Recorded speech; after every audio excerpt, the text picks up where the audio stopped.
Apocalypse on Kaelus 9 was absolute carnage. We barely made it through half the first turn. Why? Because the scale of the battle was huge, far bigger than anything we've played before. It gave us an incredible sense of an all-out war zone, but it also slowed things down.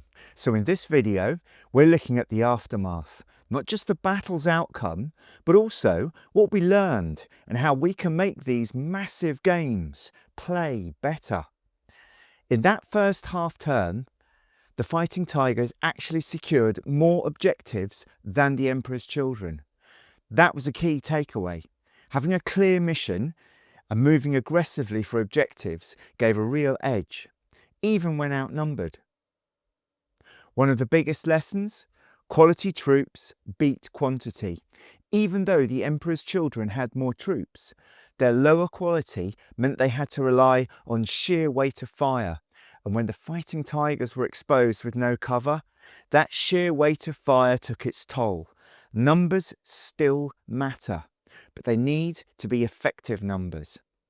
Taking down the void shields and the emplaced guns was much harder than expected. I went in thinking there'd be vulnerable targets for my vehicles, but the truth is, without elite crews in the vehicles, they just weren't hitting their mark. So, while they slowed us down, the guns on the vehicles weren't as devastating as I thought they'd be. On the other hand, my heavy weapon squads and devastators were absolutely brutal. Because they were veteran troops, they had a much better chance of hitting compared to the vehicles, which, despite having bigger weapons, just weren't landing their shots reliably. I only managed to destroy one emplacement in that first turn, and that was after hitting it with many shots. When those emplaced guns fired back at me, they were less devastating than they could have been, because, again, they were crewed with regular troops with no to hit modifiers, and they struggled to hit their shots too. And then we had this moment. A Predator Rhino that shrugged off all kinds of heavy fire, only to be one-shot by a guy with a laser rifle. A single lucky shot, probably through a vision slit, completely destroyed the Rhino and killed 3 of the occupants. Just goes to show, never underestimate the little guy. Tactically, my game plan was threefold. A frontal assault across the bridge, a charge on the left flank across the marshalling yard, and a teleport strike right where it would hurt. The bridge was a serious push. I put up a strong force to make it look like that this was the main attack, but the real threat was my Terminators and command team teleporting right into the heart of the Emperor's Children army, outside the void shields around the fortress wall, and that's where my opponent wasn't prepared. Instead, most of his army was focused on stopping my bridge assault and the rush across the marshalling yard.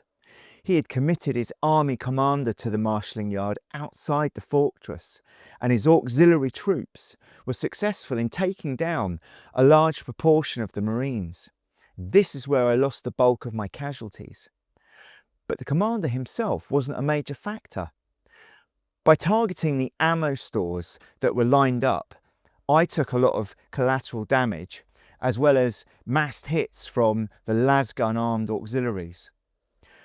The ritual site was weakly defended. He needed an all-around defence, but all his forces were looking one way, straight at the fortress gate. When I hit him from the other side, he just wasn't ready, and he lost his best troops to my Terminators, including the Chaos Demon, who was about to summon another horde of Plague Bearers. And he had decided not to defend the comms tower at all, throwing that objective to me for free. So, this assault was successful. The Fighting Tigers struck hard, secured objectives, and dealt a critical blow to the Emperor's Children's war machine. But Kaelus 9 is far from saved.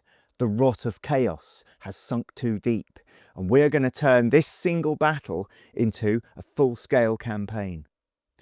We want to keep the scale of the table, and we want to keep playing the Imperial Commander rule set, because they do play well, but we know we can only play a battle, well, about a quarter of the size in a single session. So here's what we're going to do. Instead of one massive game slowing to a crawl, we're breaking the next table into a series of interconnected battles.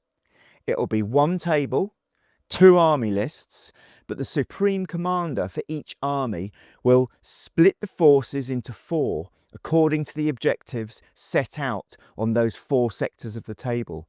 Each fight will be a separate engagement, played at full scale, but focused on different key sectors of the battlefield.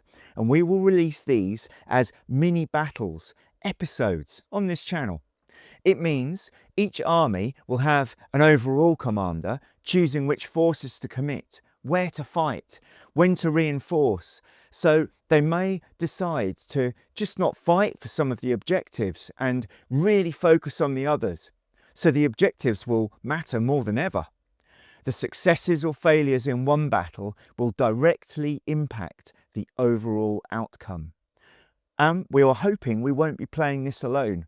We're going to invite more players to join the fight, different commanders, different tactical minds. A full-scale game played out over multiple sessions. And when all the battles are done, we'll tally up the objectives and see which side truly conquered Kaelus 9. So the Fighting Tigers' work is not done. The Emperor's children are far from defeated. This world is still a battlefield, and the next fight, it's going to be even better. The war for Kaelus 9 continues, and we hope we'll see you there. Like, subscribe, and stay tuned for more wargaming carnage.